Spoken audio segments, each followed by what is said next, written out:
जय जगन्नाथ। होप कि समस्ते बहुत भलरे हेल्दी थे।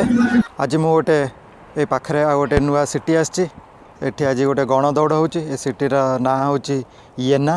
और जो मैंने हाई एंड कैमेरा व्यवहार करते से डेफिनेटली शुणी थे कार्ल साइज लेंस।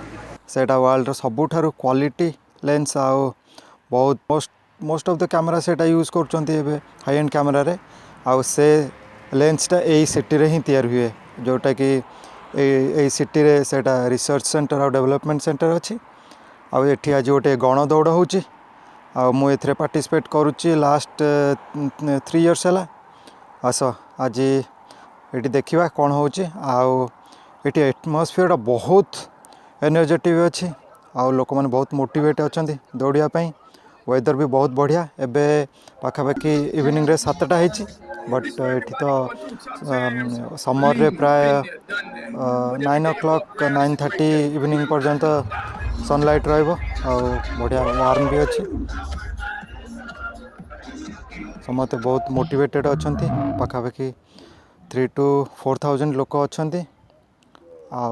मु तो सजेस्ट करी आपण मैंने मझे मझे गण दौड़ पार्टिसिपेट करूँ सो दैट कि बहुत हेल्दी रे आ मोटिवेट रे एनर्जेटिक रे। चलो देखा आज केमती कटुची दिनटा। सब पाठपढ़ार फोकस कर जो मान पेरेंट्स सब कहते पाठ पढ़ मुझे गोटे जिन सजेस्ट करी भाई पाठ सब साथ दबनी। बट जदि हेल्दी रहा बहुत साथ दब।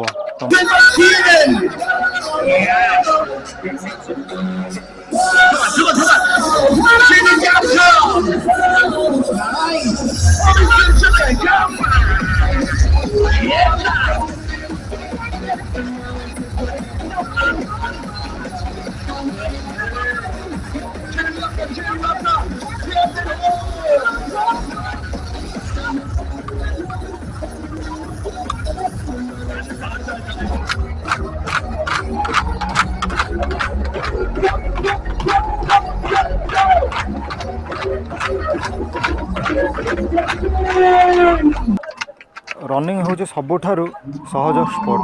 किछि ना खाली दौड़ कि भाविबार ना सकाଳେ उठिबो दौड़ इवनिंग रे दौड़। मु भी दिने बहुत लेजी थी कि कौन सी स्पोर्ट पिला बेलू मोर एत आग्रह नाला। खाली पाठ पढ़ार फोकस करी। बट प्राय 11 वर्ष कि 12 वर्ष तले ये बांग्लोर गोटे थर TCS रन होता।